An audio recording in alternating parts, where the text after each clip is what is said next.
Welcome back. আমরা আজকে আবার ফিরে এসেছি একটা অরিজিনাল রেকর্ডিং নিয়ে। আজকে আমাদের চিফ গেস্ট রূপঙ্কর বাগচি।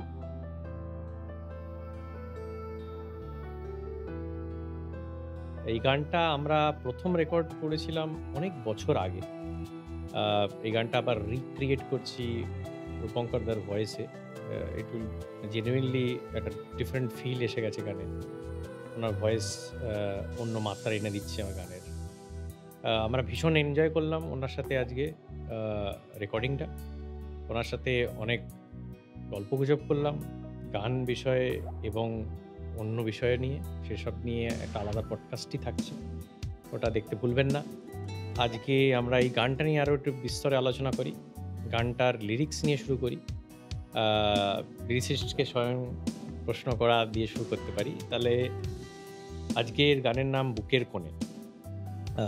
বিষয়বস্তু বুকের কোণে যদি আমি বলতে চাই, তাহলে সেটা কীভাবে তুই ডেসক্রাইব করবি? আমরা এটা আউট অ্যান্ড আউট একটা কমার্শিয়াল লেখা। কমার্শিয়াল লেখা কেন? কমার্শিয়াল লেখা কেন? হ্যাঁ, তাহলে একটা ছোট্ট গল্প বলতে হয়। আমরা পডকাস্টে সেটা আলোচনা করেছি। আমরা চিরকালই ইন্ডিপেন্ডেন্ট কাজকর্ম করি, এক্সপেরিমেন্টাল গান করতে ভালোবাসি। এমন কিছু লিখি যেটা সবসময় হয়তো ডাইরেক্ট মিনিং থাকে না, একটু লেয়ারিং থাকে, একটু থট প্রসেস আমরা অ্যাপ্লাই করার চেষ্টা করি।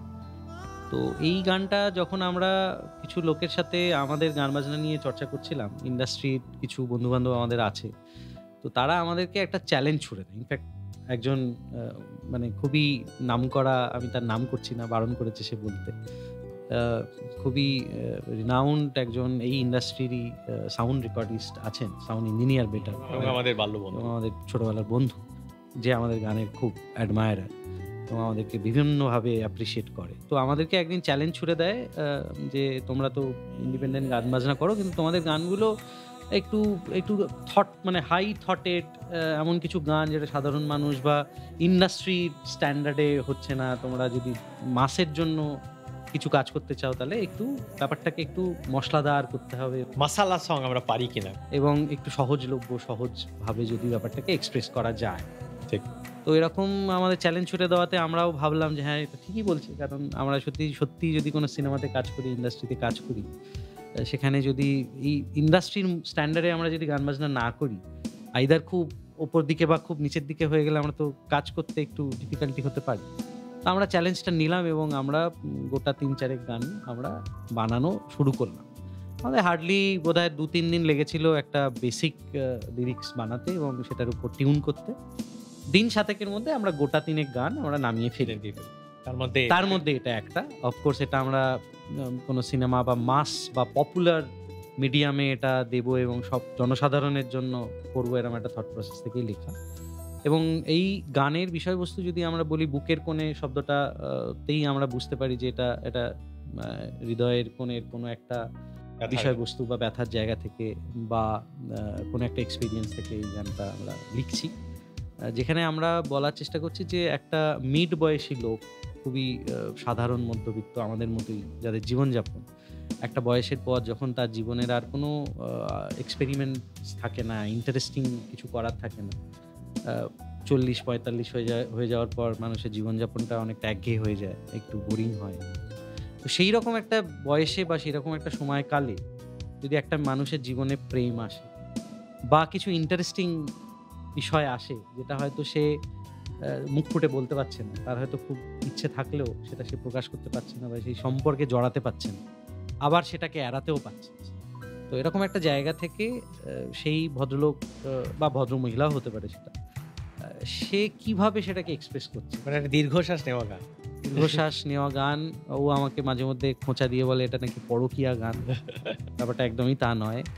এটা একটা মাঝবয়সী লোকের, পুরুষ বা মহিলা, মিড লাইফ ক্রাইসিসের একটা গান, যেখানে তার জীবনে এমন কিছু অস্বাভাবিক ঘটনা ঘটে যেটা সে তার প্রাত্যহিক জীবনে কারোর সাথে শেয়ার করতে পারে না, অফকোর্স তার ওয়াইফের সাথে শেয়ার করতে পারে না বা বন্ধু বান্ধবের সাথে শেয়ার করতে পারে না, কিন্তু সে সেই এক্সপ্রেশন, যার প্রতি তার এই প্রেমটা তৈরি হয়েছে বা ভালো লাগাটা তৈরি হয়েছে, তাকেও বলতে পারছে না, কারণ একটা হয়তো তার মানে অন্যরকম হয়ে যেতে পারে, তার চোখে তার রেসপেক্টটা নিচু হয়ে যেতে পারে।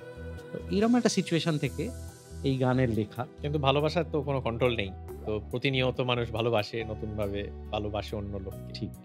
তো এটা হিউম্যান ইমোশন। আ মিউজিকটা ওই যেটা বলল, যেহেতু এটা কমার্শিয়াল অ্যাসপেক্ট এ বানানো, তাই জন্য আমরা মিউজিকটাও এইভাবেই তৈরি করেছি যেটা মনে যেন হয় একটা সিনেমার ট্র্যাকই হয়তো শুনছি।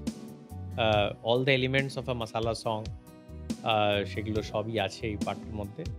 মানে টিপিক্যাল অ্যারেঞ্জমেন্ট যেটা আমরা শুনতে পাই, probably comparable to like Jeet Ganguly music or এখনকার ঘরানা যাদের মিউজিক সেইরকম টাইপেরই একটা অ্যারেঞ্জমেন্ট। হাইলি এক্সপেরিমেন্টাল একেবারেই নয়, যেরকম আমরা মিউজিক করে থাকি সেরকম নয়। এটা শুনতেও ভালো লাগবে, ইজি গান, গাইতেও ভালো লাগবে, গুনগুন করতেও ভালো লাগবে। একটা পপুলার জনারের গান। একদম পপুলার জনারের গান, খুব simple and to the point গান। আশা করি সবারই খুব ভালো লাগবে। বারবার করে শুনুন। আর রূপঙ্কর দার গলাতে দুর্দান্ত লাগবে।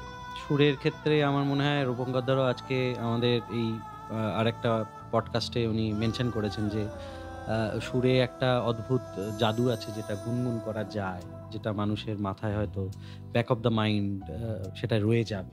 সিম্পল গানে সবসময় একটা রিকল ভ্যালু থাকে। সেটা নিয়েই উনি মন্তব্য করেছেন এবং এটা ইনটেনশনালি তাই করা। অ্যারেঞ্জমেন্টেও আমরা এখানে একটু ক্লাসিক্যাল ছোঁয়া রাখার চেষ্টা করেছি, যেটা হয়তো একটু টাচ করবে মানুষের। এবং শব্দগুলো, সুর এবং অ্যারেঞ্জমেন্ট সব মিলিয়ে জানি না আমরা ব্যাপারটাকে মেলাতে পেরেছি কিনা, সেটা আপনারাই বলবেন। আপনাদের ফিডব্যাকের অপেক্ষায় রইলাম। গানটা শুনে জানাবেন, কমেন্টে আমাদেরকে বলবেন। যদি কোথাও উন্নতি করতে হয় বা যদি কোথাও মনে হয় আপত্তিজনক, প্লিজ আমাদেরকে রেকটিফাই করার সুযোগ দেবেন। আমাদের গানের আশায় থাকুন। খুব তাড়াতাড়ি রিলিজ হবে on the channel. Please keep listening.